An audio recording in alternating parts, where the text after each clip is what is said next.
Welcome to a brand new episode of Millennial Myths. I'm Samantha Renck, a senior at Penn State University. This podcast was created for millennials by millennials and Generation Z in order to help debunk some of the most prevalent myths plaguing our nation's younger generations. Through a combination of personal stories and expert analysis, I'll be working to expose the truth about socialism, abolishing the electoral college, and more. Our topic for today is raising the minimum wage. The House recently passed a bill to raise the minimum wage to $15.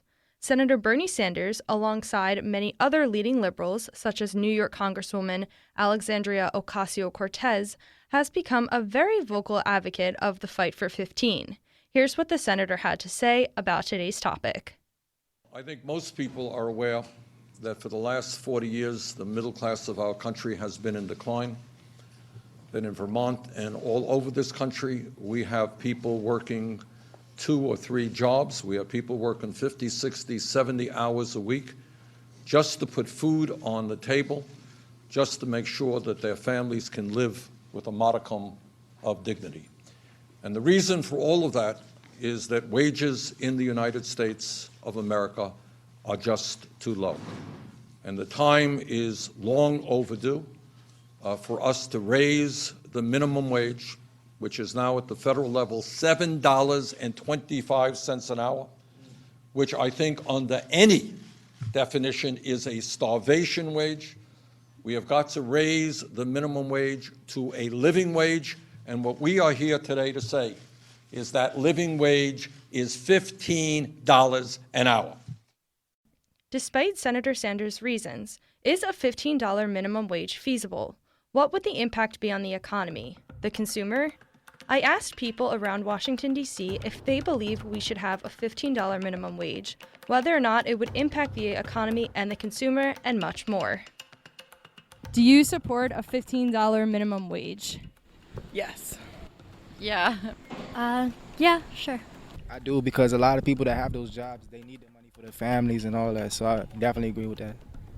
I do as well. I believe that $15 should be a livable wage. Of course, people have to change state by state because, cost of living is different, but I support something reasonable like that.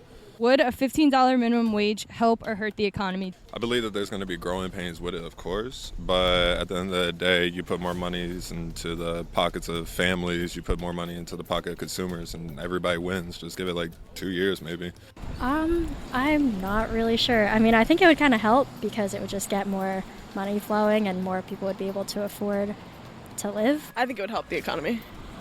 I think too. We have one in France. Honestly, it might help the economy too, because that means that you give people more money to put in their pockets so they can support other businesses, and the circulation money goes like that. So yeah, I think it helps. What's the danger of imposing a $15 minimum wage? I can tell you what people say the danger is, but honestly, I think it's more of a concern. It's people are freaked out about it, but they're just using it to stop the minimum wage from rising when the benefits would outweigh the risk. Because then if a business is slow growing, then they're not going to have enough money to keep as many people employed, so it's definitely... Possibly, but I still think it'd be worth a shot. People say that it would cause the costs of living to rise with the minimum wage, but I think the benefits outweigh the risks of that. I feel like it starts with the taxes, to be honest with you. Of course, you got fewer people at the top that want to make that amount of money, but at the end of the day, if you spread it or if you stop doing it for profitable purposes, everybody's going to win. Would a $15 minimum wage have an impact on the consumer? On the consumer? What you think? Yeah, I think so, because then when the prices of goods go up, then so I think so. Yeah. Yes, I think so. I would say it would have an impact on the consumer and that they would have more money to consume with. We're going to take a quick break, but don't go far. When we come back, Rachel Gressler of the Heritage Foundation will be in studio to help me debunk some of the myths about raising the minimum wage.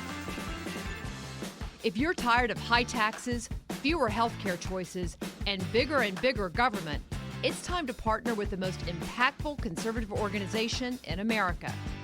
We're the Heritage Foundation, and we're committed to solving the issues America faces. Together, we'll fight back against the rising tide of homegrown socialism, and we'll fight for conservative solutions that are making families more free and more prosperous. But we can't do it without you. Please join us at heritage.org.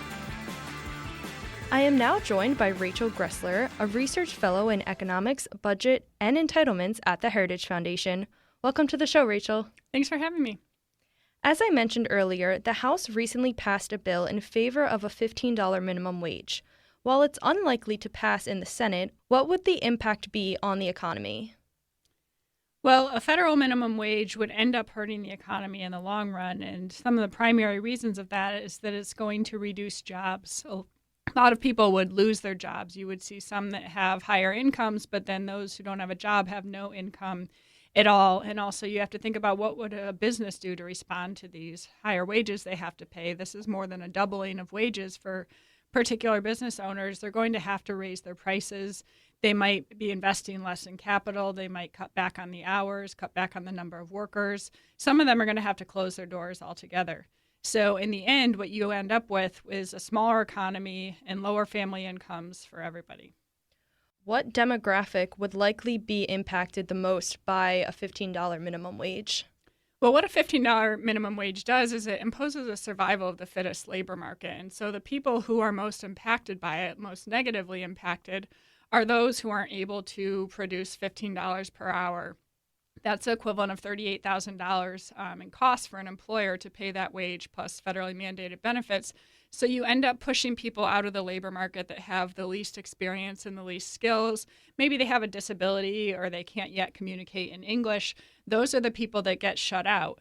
And now that's what's been found when places like Seattle that have implemented a $15 per hour minimum wage. The employers have held on to those who have the most skills and experience while they've cut the hours and cut the jobs of people with fewer skills and experience. And that's one thing for Seattle to do because those workers have gone outside the city and they've found different jobs at lower wages in different areas. But if you implement this nationwide, there's nowhere left for those people to go. And so you end up isolating a whole sector of the economy and saying that they don't have the ability to get a job, period. As we heard from some of the men on the street interviews, many people thought that raising the minimum wage would put more money into people's pockets who could then contribute more to the economy. Would this actually happen, and why or why not? It does happen, and there's certainly a big group of people that would benefit. Those who are earning between $15 and $7 an hour now would see a bump in their income, so they have more money to consume. But you've taken the income entirely out of the pockets of a certain group of people who have lost their jobs and have no opportunity to find a job now. And on top of that, when businesses respond and over time have to adjust things, you end up having higher prices. And so even the people who have benefited from a higher wage are now paying more for the products that they buy. And this goes across the board, but it's actually the lower income earners who tend to spend a higher proportion of their income who would be most impacted by those higher prices. So yes, there's more money to be spent, but when you're paying more for it, some of those effects are taken back. You wrote an article for the Daily Signal titled, "Here are 6 ways a new report devastates the $15 minimum wage." Can you briefly discuss these 6 ways and why millennials specifically should be aware? Yes, so the biggest impact, as I said, is lost jobs. A CBO report found that at the median, we can expect 1.3 million jobs to be lost from a $15 per hour federal minimum wage. And they even cited maybe it's going to be 3.7 million or more jobs. There's some uncertainty there. A Heritage Foundation report a couple of years ago found that we could lose 7 million jobs. So in any event, there will probably be millions of people who have no job and probably don't have any job prospects going forward. And the second impact is this is the survival of the fittest type labor market. Those people who don't have the jobs are the ones that we're really trying to help. And so what do we do now for them? Those people don't have jobs or those that can't produce what the $15 is, $38,000 per year.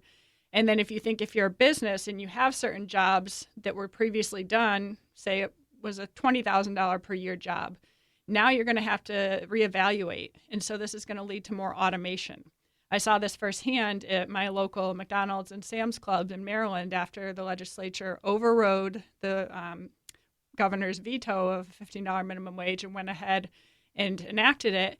I see now instead of ordering from somebody at the register, you have to order on a computer screen instead. And so you're going to expedite the pace of automation, and some of those jobs won't be coming back, period. You're also going to increase prices, as I talked about before, significantly for the things that lower income consumers buy the most of, like the groceries and the fast food and the household items. You also have an economy-wide impact. And so overall, the CBO report found that because of all these changes that businesses will make, including less investment in capital that makes workers more productive, you end up having a smaller economy and total smaller family incomes. And then finally, this also impacts the government and their budget. We're going to have higher deficits because the government will be paying for more things. And you're also going to have higher interest payments because the higher prices will lead to inflation, which spikes interest rates.